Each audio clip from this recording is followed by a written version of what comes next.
This is ABC15 Mornings.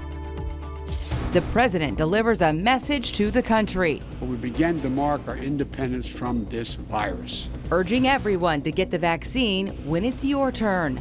I've been kind of bragging about it to my fellow coworkers, hopefully encourage them to go get it as well. This weekend, Maricopa County starts to vaccinate frontline essential workers. My boss came and she's like, he's scamming you, he's scamming you. And I'm like, what? A woman taken for hundreds of dollars. The Let Joe Know team with a warning so you don't become the next victim. So that disruption, of not getting the broad spectrum of lighting is really what creates, that challenge. Remote learning, FaceTiming friends, and stuck at home. New this morning why parents need to start getting their kids outside again. Crowder had the open look, passes it up, finding Booker, fires for three, cash it in. Right on the money. Devin Booker delivers another sunburn. Plus, Netflix begins plans to stop you from sharing passwords. And we say good morning to you. It might be a good day to just relax and watch some Netflix considering our weather. We'll talk more about that here momentarily. First, we want to say good morning, good Friday morning to you. Thank you for waking up with us. Kaylee O'Kelly here in studio for ABC 15 Mornings. Nick Saletti on this soggy morning. You are social distancing from the newsroom. Yeah, I was just going to say, I'm just going to have to stop using your Netflix account, though, Kaylee. Thanks. It was nice while it lasted, though. We'll get to that story in just a moment. First, let's talk about that Weather Action Day. It is a soggy start, as you mentioned, to this Friday. Meteorologist Iris Hermosillo tracking all of that for us in studio on this Weather Action Day. Iris, you called it, and yep, it is a soggy start. Yeah, the road's still pretty wet across the valley because we had widespread rain, even though it doesn't look like it right at this moment because the bulk of that widespread rain has lifted to the north. But we've had widespread rain essentially from about central Phoenix and west Tempe and Scottsdale all the way through the West Valley, too. Now that rain shifting to the north, but some showers ongoing from Tempe up into Mesa. Those light showers tracking through East Scottsdale areas right along the Loop 101. And then that's all heading north. And as we get into some of that higher terrain, you see all of that blue. That's that change over to snow. Slick conditions along I-17 and Flagstaff is getting in on some of that snow at this point with more on the way from the south. We're also officially under winter weather advisories for areas along the Mogollon Rim and in north central Arizona. Those in effect through this evening as more snow is possible. And here in the valley, the chance for more scattered showers, even some thunderstorms. That will continue through the day today. It's 48 degrees right now. Grab that umbrella. It might be a good idea to keep it handy. At least throw it in the back seat of your car as you head out the door. And then grab that jacket too because our high only 62 degrees in Phoenix. Now, while it's chilly here for our standards, it's colder in northern Arizona and the roads, they're covered in snow, as is our Jamie Warren, who's been up there, woke up to a fresh coating of that snow. Hey, Jamie, what are you seeing up there? Hey, good morning, Iris. Well, we know that it snows in Flagstaff. That's a given, but this winter storm could have an impact on your weekend travel plan. So that is why we are showing you what the conditions are like out here this morning. I'm standing in at least a good inch or two of this stuff. It has blanketed the trees and the bushes. And then this is the roadway right here, right outside of our hotel. We've seen at least a couple snowplows already drive right by us. They splashed us a little bit with some snow as they came by. We know ADOT doing a really great job just trying to make sure that everyone stays safe out on the roads. Their snowplows are out here in full force this morning. They are also warning you to delay travel at this time on the I-17 and on the I-40. We also know that the Flagstaff Unified School District has delayed school by about 2 hours this morning because of these conditions. But for now, for a closer look at our road conditions, we'll send things over to Chelsea Davis. Good morning, Chelsea. Thanks so much, Jamie. Good morning to you. We'll be checking back in with you all throughout the morning. And right now we're looking at our accident log group traffic maps and our ADOT cam. This is what Loop 101 looks like near Cave Creek. If you're traveling out there, like Iris mentioned, you're going to see some wet roadways and maybe some slick conditions too. So give yourself a little extra stopping distance just in case. Overall, I will say, though, we are not tracking as many delays here in the valley as we are up north. Jamie mentioned delay travel for I-17, I-40, and that's a good idea because we are seeing some big backups as you're making your way up to Flagstaff, even throughout Sedona as well, traveling less than 30 miles per hour most of the way up there once you get past State Route 179. If you travel right here in the North Valley, we actually look pretty good. Green conditions right now. Normally we see some breaks on Loop 101, but we're not seeing that yet. I-10, you will see some slowdowns as you head closer to I-17, also on I-17 around the Durango curve. East Valley, though, clear and quiet, and overall the desert drive times this morning are showing those Friday light conditions. We'll keep watching everything out there, though, and I'll let you know what changes. Okay, Chelsea, thank you. Meantime, breaking overnight, Arizona Congresswoman Ann Kirkpatrick will not seek re-election. That's according to the Arizona Republic. Kirkpatrick represents District 2 in southern Arizona. The 70-year-old says her health and recovery from alcohol dependency were not factors for this decision. She says after 18 years of public service, she's hoping to spend more time with her family. Last year, Kirkpatrick sought treatment after fracturing her spine and cracking her ribs in a fall. Well, stimulus checks will be hitting some bank accounts this coming weekend. Vaccines for all adults by May 1st. Just some of the major headlines from President Joe Biden's first primetime address as president. Our Mark Thompson breaking down the speech this morning for us. May 1st, 50 days away, and that's not the only date the president is focusing on. Good morning.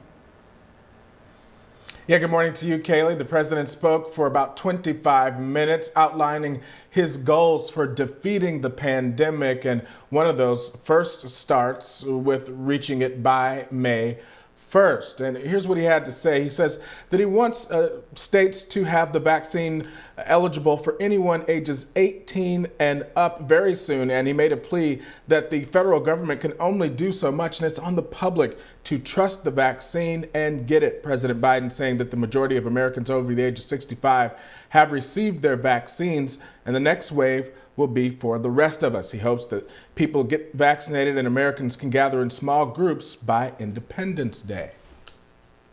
July the 4th, there's a good chance you, your families and friends will be able to get together and have a cookout and a barbecue. And the president addresses, it comes as more states now, including Arizona, have eased some restrictions on restaurants, gyms, movie theaters, and more sports franchises. They're allowing fans into arenas and stadiums, albeit at a limited capacity right now. Another thing taking place, the CDC looking to give some further guidance for people who have been vaccinated while the rest of us have not. Some of the behavioral aspects that they want to make sure that are clear even for people who are vaccinated right now as we speak. Reporting live this morning, Mark Thompson, ABC 15 Arizona. Guys, back to you. All right, Mark, thank you for that clarification. Appreciate it. Weekly unemployment benefits could be going up in Arizona. The state Senate voting to raise those benefits to $320 a week. Right now, those benefits stand at $240. The House passed a competing bill, and it would raise it to $300 a week. More than 860,000 Arizonans are now fully vaccinated from COVID-19. Starting today, that number will include more essential workers. The Maricopa County Health Department is hosting a 3-day event where about 4,000 essential workers will get the Johnson & Johnson single-dose vaccine. This includes public transit employees and postal workers. If you still have questions about the vaccine, on Tuesday we're hosting another ABC15 Health Insider Town Hall event. It's happening during our 6 o'clock hour here on ABC15 Mornings, as well as the 7 o'clock hour on ABC15 Mornings of the CW61 Arizona. We know it's a big week for schools as well. A lot of them returning to in-person learning. So we have a psychologist on hand that's going to help with questions about behavioral concerns. You can send those questions right now. Email us healthinsider@abc15.com. Well, St. Patrick's Day, it's this coming Wednesday. The CDC is urging people not to gather in large groups. Instead, they recommend you hold any festivities outside or maybe enjoy something virtually. Here in the Valley, the Irish Cultural Center is hosting an online event tomorrow with more than 90 performers from all over the world. It's really a huge event, and we never anticipated it would be this much, but it turned out really great. We're excited. Cannot wait to see this. The event will also have an online marketplace for local vendors. Just head to PHX virtualstpatricksday.org. Bedroom plants can do more than just make your shelves look brighter. This morning's bulletin board could have you running to the nursery this weekend in hopes of relieving anxiety and getting better sleep. Plus, before you finalize your weekend plans, you're going to need the most accurate forecast. Iris is tracking rain, snow, and cooler temperatures. Thanks for watching ABC15 Arizona, streaming 24/7 on Roku and these streaming devices. ABC 15 Desert Drive Time, sponsored by Accident Law Group. Welcome back, everyone. I'm watching the roadways for you on this beautiful Friday morning. Friday-like conditions. We've got a lot going on, but overall things are still pretty quiet out there. Take a look at our Accident Law Group traffic maps and our ADOT cam. US 60 right now at Rural Road is what we are looking at. We are seeing some raindrops that are out there on that ADOT cam, and of course some slick conditions, as you can see some of the reflections of the lights out there on the roadways. Overall though, things are looking pretty good for US 60. If you travel westbound and you're trying to connect on I-10, you may run into some minor slowing there, which is normal for this time of day. But overall, the East Valley Freeway conditions are very, very good. Loop 202 Red Mountain, Super Red Tan, Santan, South Mountain, all looking clear. I-10, the 101, even into and out of Maricopa on State Route 347 looking nice. North Valley, clear and quiet for I-17, the 303. The 101 normally has some slowing eastbound between I-17 and the 51. Not the case right now, but that could change, so I'll keep watching it for you. If you travel from the west side of town on I-10, you're going to see those brakes start in the eastbound direction at 51st Avenue. They lighten back up for you before you get to Loop 202 at the mini stack. I-17 around the Durango curve, seeing some minor slowing there. But overall, your desert drive times into downtown Phoenix looking about normal or below average for this time of day. However, if you're traveling up north, that's a different story because of the winter weather we're experiencing up there. So I think it's time we check in with meteorologist Iris Hermosillo. Yeah, hey Chelsea, you said it. The roads getting slick up in the high country, really, as the snow has been coming down overnight. We had snow yesterday, and of course this morning it's a little more widespread as anticipated. The rain was more widespread around the valley too. So if you walk out the door in central Phoenix and you're like, there's no rain, but the roads are wet, it's because we've essentially had a lot of rain in that area. And by a lot, I mean around 1/10 of an inch. But raindrops all across central Phoenix and the West Valley really overnight into early this morning. Now the bulk of that has shifted to the north, but we're still tracking some rain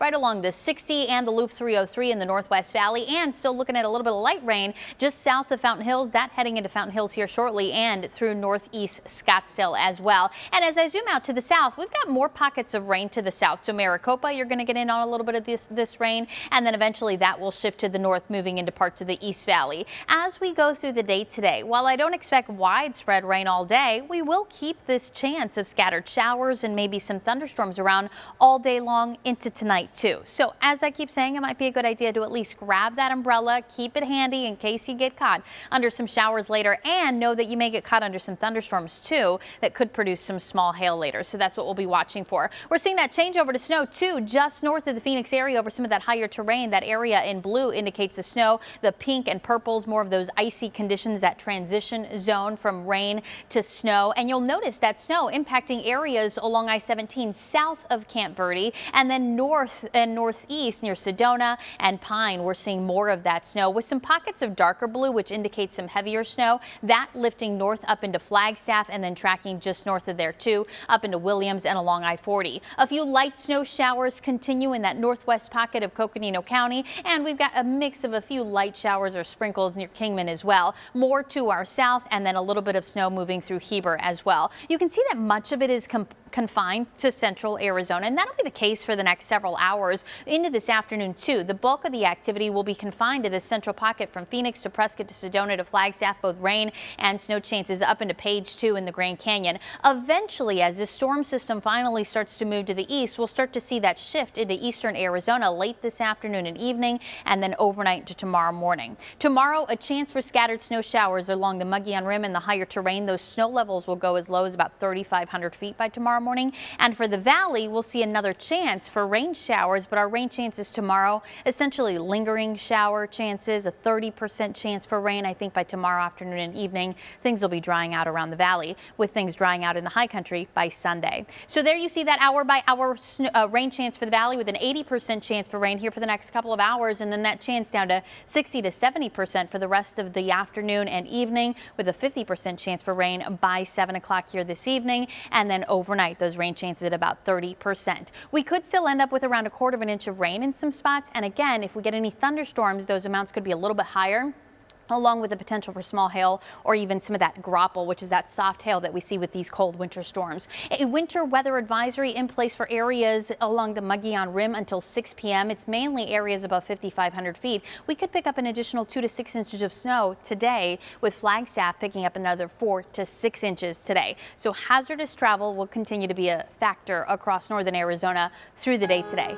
Our temperatures cooler too. Look at that high, just 62 degrees this afternoon. Tomorrow we make it to 64, but then the 70s are back on Sunday. And look at next Thursday. We could be back into the 80s by then. Oh my goodness, a mixed bag of goods, and we'll take it. Iris, thank you so much.